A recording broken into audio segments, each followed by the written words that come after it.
Sabata rakanaka kwamuri mose, tichitenda Mwari nechipo chesabata chaatipa kuti tigone kukoverana tiri munzvimbo dzedu dzekuvanda, asi Mwari haavandi sezvinoita munhu. Zuva ranhasi tichaverenga vhesi yedu yokutanga kubva kuna Muparidzi chapter 3 vhesi yedu iri ya1. Musoro wenyaya watichange tichifamba nawo pazuva ranhasi unenge uchiti seasons of life. Ecclesiastes chapter 3 verse iri ya1. Musoro wenyaya uripo unoti, chinhu chimwe nechimwe chakatarirwa nguva yacho naMwari. Verse 1. Chinhu chimwe nechimwe chino musi wacho. Uye shoko rimwe narimwe pasi pedenga rine nguva yaro. Kobva kwanzi nomuparidzi, muuchenjeri hwake hwose hwaangapuhwa naMwari, anoburitsa imwe pfungwa yakakosha mukati muupenyu hwedu, yekuti hakuna chinhu chinoitika chisina nguva yacho. Obva aburitsa pachena kuti chinhu chimwe nechimwe pasi pezuva chine nguva yacho. Rechirungu rinobva raisa pfungwa iyi pedo pedo. Ronyora iro richiti, there is a season for everything. Zvinoreva izvona kuti Mwari mumuchenjeri hwake akatora zvinhu zvose akazviisa mubanda yemwaka. Zvinoreva kuti patakadzidza, tichitanga kudzidza kuchikoro grade 1 grade 2, ticha vaitanga kudzidzisa vobva vati seasons, tobva tanzi tiimbe. Taimba isusu tichiti summer, autumn, winter, spring. Summer, autumn, winter, spring. Uku kugadzigwa kwakaitwa nyika naMwari kuti nyika igone kugarika. Hazvigoni kuti nyika ingove nyika inopisa chete. Hazvigoni kuti nyika ive nyika inotonhora chete. Hazvigoni kuti nyika igarike ichingonaya chete. Mwari akagadzira zvinhu izvi muuchenjeri hwake. Agadzira zvinhu izvi muuchenjeri hwake hwakava upenyu hwomunhu, kuti upenyu hwemunhu zvekare semafambiro anoita nyika, upenyu hwemunhu hugadzigwe mumasizons ava. Ndosaka kana uchiona kurarama kunoita vanhu vanorarama nemastages in life. Vamwe vanobva vati mastages in life. Munhu unogona kutoona zvechokwadi kuti mumwe munhu uyu ari pasama yeupenyu hwake. Regerai ndipokutsanangurirai zvishoma pasama. Sama inguva inopisa, zuva rinenge richicheka, kuzhe kunenge kwakaoma. Kana huri buhwa nemiti inenge ichitaridzika zvechokwadi kuti iri kunetseka. Sama haisi nguva yakajairika muupenyu. Zvipuka zvinenge zvitsvaga pekuvanda nekuti isama. Regai ndikutaurirei chinhu ichi. Pane upenyu hwemunhu pahunopinda musama, kwose kunenge kuchipisa. Ndinofarira mutauro uyu wekuti ukakumbira mumwe munhu mari, anokutaurira kuti mudhara ndakatsva. Ichokwadi, zvinenge zvichipisa. Hapana panenge pachitonhorera kana, kwose kunenge kuchipisa. Ukada kutarisa nyaya iyi ukamanya nayo kuna Exodus uchiverenga pana Exodus chapter 5, panotaurwa Mwari ataurira Moses kuti anotaurira Faro kuti vana vake ngavabude. Regai ndikutaurire, pane chinhu chinoitika kana Mwari ava kuda kukusunungura. Zvinotanga kupisa kwose mukati moupenyu. Upenyu hwevana vaIsraeri hwakatanga kupisa pavanga vakuda kusunungurwa. Uchiverenga uchidzika nevhesi, uchiverenga uchinosvika kuna vhesi chapter 15, inobva yakuburitsira pachena kuti pavanga vakuda kusunungurwa vakabva kwapiwa instruction yekuti chiregerai pavatsvagira uni, chiregerai pavatsvagira muhwa. Vanofanirwa kutsvaga muhwa voga vagopisa zvidhina. Chatiri kudawo kuverenga pana vhesi 18, namba yezvidhina tiri kuida yakakwana. Regerai ndikutaurire hama yangu, Mwari paanenge ava kuda kukusunungura zvinotanga kupisa. Mwari paanenge asuka kusunungura vanhu vake zvinotanga kupisa. Zvawanga uchibuwana unotanga kuzvishayirwa panenge pava kupisa. Vana veIsraeri upenyu hwavo hwakatanga kupisa, asi Mwari haana kuregera kuvasunungura nekuti zviri kupisa. Amen. Mwari wedu akanaka nguva dziri dzese, anopindira pazvinenge zvichipisa. Asi chatinofarira pana Mwari wangu, habvisi zvinopisa. Asi zvaakaita uchiverenga uchimonya kuna bhuku yaNumbers, vana veIsraeri vava kufamba mukati megwenga kuchipisa. Mwari wangu haana kubvisa zuva rinopisa, but actually he provided a cloudy cover for his children. Regerai kutaurire mwana waMwari. Zvinhu zvinogona kupisa vamwe, asi vaMwari vanenge vakafukidzigwa negore. Amen. Ndizvo zvatinoda Mwari. God does not remove the heat, but he covers his children from the heat. God, our God is faithful. Ukada kumanya nenyaya iyoyi, pazvinenge zvichipisa,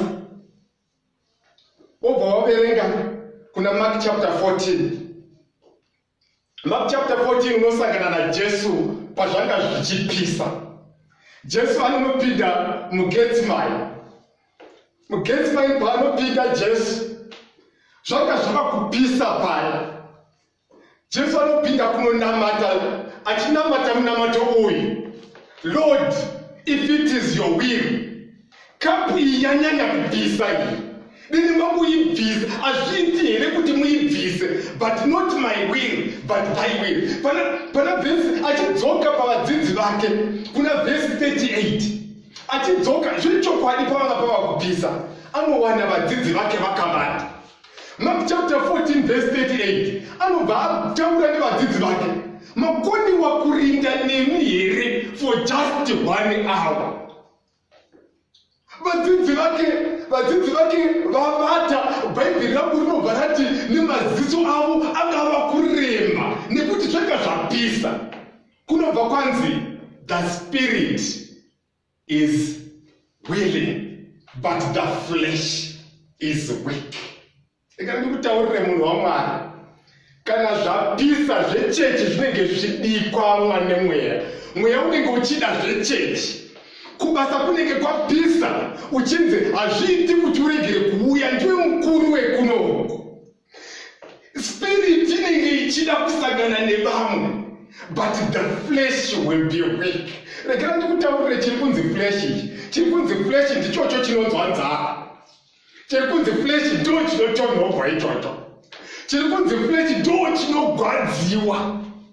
Mweya unogona kuda, asi kakapinda nyaya yezhara, zhara inotonga munhu.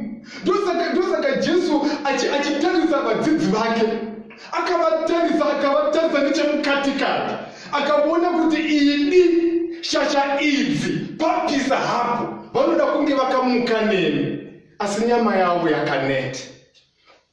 Pakapisa ipapo. Asi chandinofarira ndechekuti pakati pokupisa pane gore rinoonekwa. In the midst of the scorching heat, there is a sign of a cloud. Hope comes in. Hope in a hopeless situation. Panze pachipisa, zvichitafanika hazvisi kuendeka, zvakamira. Unoona gore riri pamusoro. Gore rinenge rine zvarinenge richireva mukati muupenyu hwomurimi.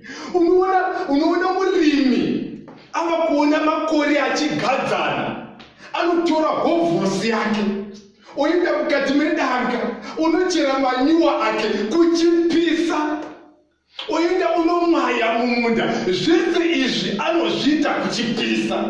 Ndikati ndikutaurire, vakakomborerwa vanhu vanoziva kuti situation yavari mukati mayo is not permanent. Kunogona kunge kuchipisa nhasi, asi hazvirambi zvichipisa zvakadaro, nekuti Mwari ane vanhu vavo. Mwari ndiye anokubvisa pane situation iyi achikuisa apo. Ndosaka vanoimba guyoguya vakati wangitata lapa, wangiveka lapa, wangisuka lapa, wangiisa handle. Ndo zvinoita Mwari. Chaunofana chaunofanirwa kuita iwewe chete uri musituation yaunenge uri, keep on moving. Keep on moving. Zvinogona kunge zvichipisa, but God is preparing you for something better. You know, summer is a time when everything looks dead. The grass looks dead. Everything in the environment is dry. Sometimes it is even cracking. Yes, it is summer. It might look dead, but Lord, Jesus is preparing something for you. That cloud rises up in summer. When the heat is there, kuchipisa kwakadaro, gore roro rinosumuka. Gore parinosumuka, pane zvinoitika, panosumuka gore. Gore roro rinonokanda mvura paground yaoma zvakadaro. Paground inenge yakatariswa nevanhu vachiti nothing might come out of this. God will make the cloud to pour out some water, which is the rain. Do panenge pakubuda inenge yakunze muZimbabwe, the rainy season. The rainy season is welcomed by everything. Zvituo zvose zvinofara when it is the rainy season. Everything. Chero panga pakafa. It will be the rainy season of your life. Let me speak to someone today. Let me speak to someone who is in summer. Rainy season is coming. And when the rainy season comes, you will forget that it was ever scorching. Amen. Unokanganwa kuti wakapocha nezuva kana mvura yonaya. Rekera ndikutaurire chero neground riya ranga raoma riya chero neuko huya hwakaoma huya hunotanga kuspringa. It will be green everywhere. Ipapo ndo pamwe vanhu pavanotiza Mwari. Zvese zvinenge zvakuitika mukati muupenyu. It will be green everywhere. Ndo papa yaDavid paanotaura pana Mapisarema chapter 23 pavhesi ya1 anobva ati, the Lord is my shepherd, I shall not want. It is green. Hallelujah. Zvinenge zvava green. Unonzwa David papa achinyora Mapisarema chapter 23 inotinakidza obva ati, kana ndiri seni, the Lord is my shepherd, it is raining, I shall not want. He maketh me lie down in green pastures. Mapastures anenge ava green. TiDavid kauya achinyora zvake pangakova kunaya mukati moupenyu hwake. Remember, this is the David who had a summer in the fields achifudza makwai. Vamwe vakagara kumba vachinakirwa nema-TV nemachini. This is now the David who is writing, and it was now green. It was the rainy season in David's life. And he says, the Lord is my shepherd, I shall not want. He maketh me lie down in green pastures. He leadeth me beside still waters. He restored my soul. David, it was green in his life. It was now the rainy season of David's life. But he prepares a table before me in the presence of my enemies. Pane vamwe vaya vaidya iwe pawanga usingadyi uri pasama. Vanenge vokutarisa manje wava kudya iwewe. Tafura yagadzigwa naMwari. Mwari anogona kunayisa mvura mukati moupenyu hwako and change your situation. Hazvinambi zvakadaro. Mwari anonayisa mvura mukati, situation yobva yatochinja. Ndosaka David achizotaura pa139:40 anobva ati, I am fearfully and wonderfully made. My soul knows that. David manjeka kwanaya mukati meupenyu hwake aiti azvitarisa so ona kuti awa ndiwo mabasa aMwari. Akazvitarisa so David aizviona kuti zvese zvaipfeka zvanga zvava design.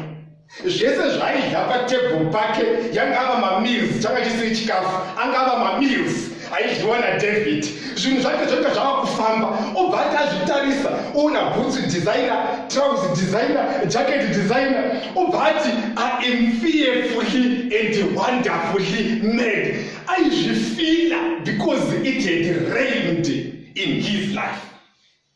This is the David. I love this man. He really appreciated when God rained rain in his life.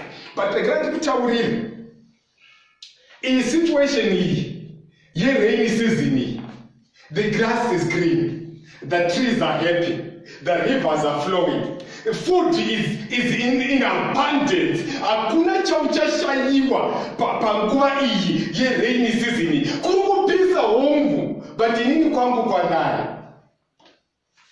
Kurukupisa hongu, but kwangu kwa naye. Vanokutangisa ma enemies. Uri patafura. Ye zvako zvava kunaya. Usashayinira vamwe. Vadedze nokutafura. Nekuti zvako zvinenge zvava kunaya. But chandinofarira, in this whole issue of the summer season, it is a season that is coupled by two distinct, which is the sun and the rain. Ndinofarira kumusha pataifudza mombe, kwaisvika nguva yekuti muri kumombe, kwainaya imwe mvura yainaya zuva richipisa. Indasingagoni kuhwedzisa kuti Mwari vaida kumboti chinyiko. But ndikirati kutaurira, iwe kunogona kunge kuchinaya, asi koumwe kuchiri kupisa. Ndokuita kwaMwari mukati moupenyu. Mwari vanogadzirisa zvinhu zvavo nemaitiro avo nenzira dzisingahwisisiki nevanhu. Asi tiri mu situation yakadaro, zvichifanya nemutauro unoita vana vechidiki, zvose zvakagadzikana, pasina kana pari kuti ng'eng'eni. Medical aid yakada, pantry yakada, DSTV yakada, motikari dzakada dziri pano, pasina chandiri kushayiwa, kwakanaya kumba kwangu. Ndipo panopinda Job chapter 1.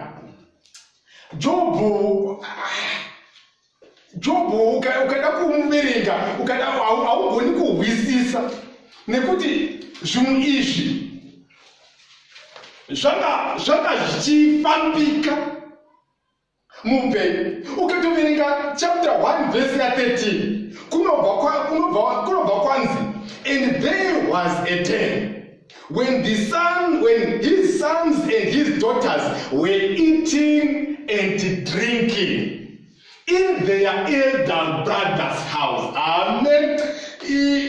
Job angasvika papiki yekuti vana vaigona kuita mapati vari voga. Aindodakirwa nebhaibheri. Bhaibheri ndobva ratanga kutotinakidza ipapo. Kokobva bhaibheri rinorekodha kuti this righteous man akachaugwa weUzi uyu, pane time yekuti vana vake vaigona kuthrowa mapati kumba, vaichinjana dzimba. Nhasi chauya kumba kwangu, effect vana vacho vanga vari malandlord vose, kwava kusina ailocha. Saka zuva iri vanga vaita kupati.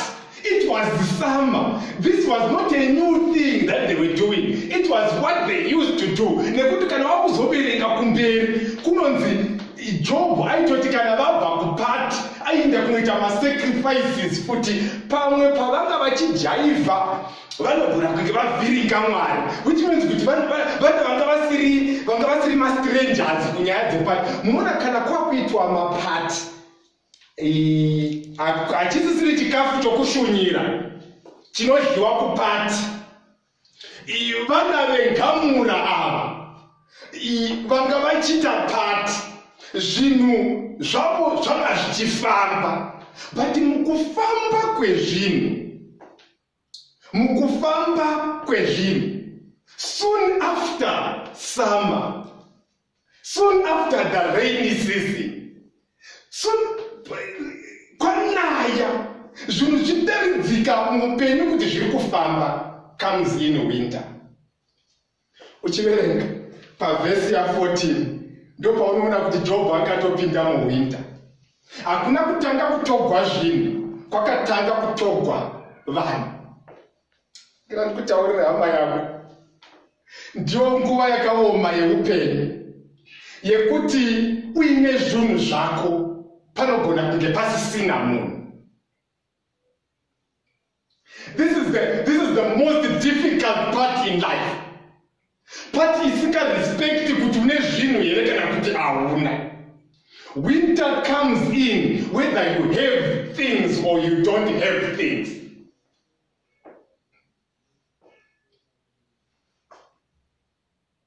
Pakangofuma ratanga zvakanaka zuva, maMercedes Benz, maCamels ake zvese zviripo pashe, chikafu chakada pamatables. But they came in winter. Ndosaka mumwe muimbi anoti pasi panapa tinofara patinosangana, asi tinozoita urombo patinenge tava kupatsana. Ndingadi kutaurirai hama dzangu, this is the part of the season. This is the season where money does not count anymore, where food does not count anymore. It doesn't matter now how many cars you have, it does not count anymore. This is the season that can come in life for everyone. Those seasons nogona kupinda munhu wose. Yapedza kurakasha Job, unomanya mberi, Job yanokurakashira Lazarus. Tichimanya uchisvika pana Lazarus, Lazarus zvinoda kutaridza kuti isizini isina respecta. Lazarus was a friend to Jesus. Hello? Lazarus was a great friend of Jesus. In fact, Jesus aitokonorara kumba kwana Lazarus. Look at what Mary and Martha said to Jesus. Just hear this. Lord, if you had been here, our brother could not have seen this fate. This is the time when you don't need man, but we need each other. This is the time in life when everything else doesn't count. Inguva mupe ye winter, kunenge kotonora, unenge watonogwa, une juzi, uri pakona. Ndosaka unoona kana ari mudzimai murume ari aenda anenge agadzikwa pakona upiwa ma2 in 1 kuchipisa, but anenge apindwa nechando. Haisi nguva yakajairika. Time for winter. Saka uchiona vanhu vakawanda iko zvino patiri kupinda munguva ino iyi yatinenge takavanda, unoona vanhu vari kutora zvose zviri kutaurwa. Chero kukanzi nhasi tifambe takasenga matengu kuti isati rova, tofamba takasenga matengu musoro kuti isati rova. Iko zvino munhu wose anofamba akasvikira chaheki. Nyaya ndeyekuti we want to avoid winter. If we would avoid winter by doing whatever everyone tells us, why can't we avoid the last winter that will come in life when Jesus will say, I don't know you, go wherever you were doing your works? Kana tichigadzirira kuti tisasangana newinter yepasi pano, tichiita zvose mavoko achapera achingogeziwa kwendo kuno. Iwinter yeupenyu iri kuhliwa, masanitizer achazogwa liters and liters, malemoni akadliwa akapera ose, kutiza the winter of this life, kuti ndisasara ndakagara pakona, ndisasara ndiri ndoga. Baba musabuda, garai mumba munomu, zvinani zvitiwane tiri muno tiri tose. Ningu usabuda, ikoko chanouya nayo COVID inoiti murai. We are working so hard to avoid the winter of this world. Kuti tisapatsana panyika ino. Asi it's actually said that ndogona kusiwa indakabata umwe munhu achinda kuchurch. Nekuti hana basa nazvo, hana basa the winter, the last winter, when you shall not have me for the rest of your life. When I shall be said, go where you were doing your works.